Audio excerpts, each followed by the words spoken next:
It's your girl T here, back with the Tea Time Tuesday vidya. I know y'all are having a beautiful, blessed day because we're tea timers. That's absolutely what we do. Our affirmation of the day is, everything conforms to my favor.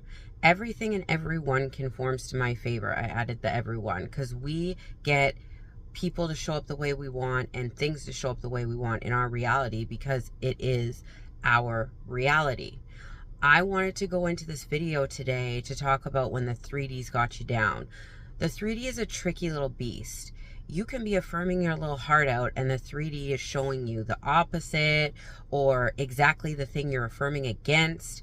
It can trick you in so many ways. People will say when you've been affirming for a while that the 3D will test you to see if you're really believing or convicted of your new affirmation. I used to think that that was true, but I think it just, no matter what happens, you just have to persist is what I believe now. And let me give you an example. Let's say you're affirming, I'm a money magnet, money comes to me easily and effortlessly, my bank account's always full, and then you get a whole bunch of big bills come up, or you get a big chunk of money, but then something comes to absorb the big chunk of money you got. This is the sweet spot. This is the time where you want to stay in your conviction of the new reality. Have your little freak out, be like, oh, I wasn't planning for this. This sucks. Why is this going on? Have that little moment, but then you jump back on the wheel. It's okay. Money always shows up for me. I control the narrative. This bill is taken care of. Thank goodness I had the money to take care of that bill, but money's always on its way. So I'll be having more money in the next millisecond. This is where the majority of people trip up. I am a manifestation coach and I trip up at this part sometimes too, because the 3D is a pain in the butt sometimes. Even yesterday, I had a circumstance at work, and when it happened, for the first couple seconds, I was falling into the old narrative. And then I had to remind myself, wait, you control the narrative. What are you doing? You are powerful beyond control. You got this. And I snapped into my new reality. We've been trained our entire lives to believe that we're a victim of circumstance, that what happens to us is either fortunate or unfortunate. Only certain people get luxury things. Only certain people get the luck of the draw. And the other, 85 to 90% of us just have to work our butts off to the point of exhaustion so that we can get what we want. But if you look around at everything, there's an abundance of air. There's an abundance of greenery. There's an abundance of, I can go on for days. Obviously, whether you believe in a creator, source, universe, what have you, the person that you look at as the source of all of this believed in abundance, believed in ease and flow. I go for a walk every day and I look at a river, and the way that a river goes is very flowy. It flows, it goes in one direction, it doesn't veer off.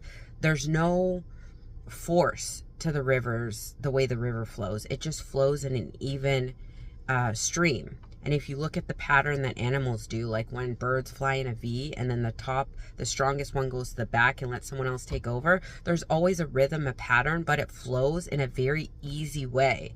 So we have been trained wrong. We've been trained that struggle and hard work equals good result, but we should be training ourselves that life is ease and abundance. Life is ease and flow. That things don't have to be, like, we don't have to work ourselves to the bone to have what it is that we want come to us. If we go with the flow of life, things will come in. So when the 3D is trying to trip us up, you have to keep reminding yourself, abundance is your birthright. You are a powerful manifester. Things are supposed to come to you. You're supposed to feel happy about life. You're supposed to feel like things are already yours, because they are. We were born to expect the best. The world taught us to, a lot of times, expect the worst. Wrong. So when the 3D is tripping us up, we want to stay as best as we can, continue to remind ourselves and stay in the state of, we have what we want. Things are always going our way. Things always work out perfectly for us. That's why I said to you guys back, I don't know how many videos and so on and so forth, have an affirmation, like a general affirmation in your back pocket that you can go to when you're feeling stressed out and you might not be able to remember one of the affirmations you usually say. Mine's everything in my life is perfect. Everything always works out for me. You can pick whatever blanket affirmation works for you, but when you're stressed out, you might not be able to think of that specific affirmation you were going towards, or it might make you feel anxious. My soothing, calming down affirmation is everything in my life is perfect. Everything in my life is perfect. When I'm on a phone call and something could seemingly go in a wrong way, I'm there rattling off everything in my life is perfect. Things always work out for me, because it's an easy affirmation for me to remember, and it makes me feel calm and it calms me down.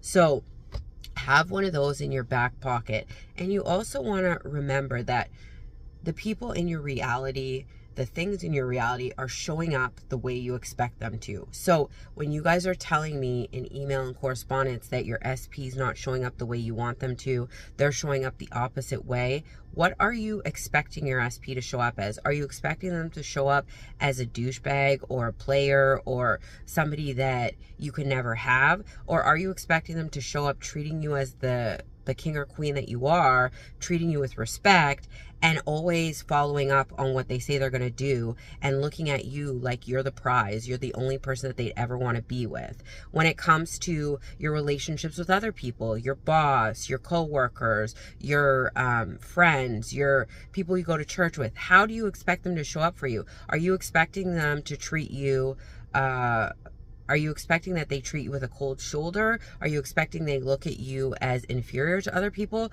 Or are you expecting that they treat you with dignity, respect, love? They treat you like, again, the king or queen that you deserve to be treated as? We have to make sure that we're sure in our self-concept. Like, how do you want people to treat you? How do you expect things to show up for you in your life? Are you a rich heiress traveling the world on social media? Are you the best thing that a romantic partner's ever had? Are you the star at work where everybody looks up to you because you always get things done?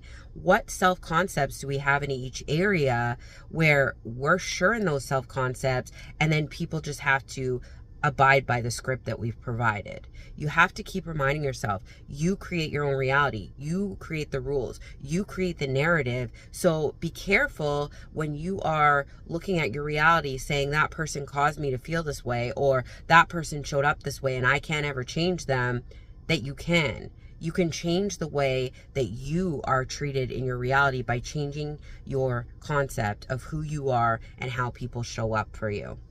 If y'all want more information on this, or you have any questions, please ask it below. And obviously for coaching inquiries or any other questions, I always leave my email. You guys know this. I love y'all, but not as much as you should be loving yourselves. Have a beautiful, blessed Tuesday. Bye.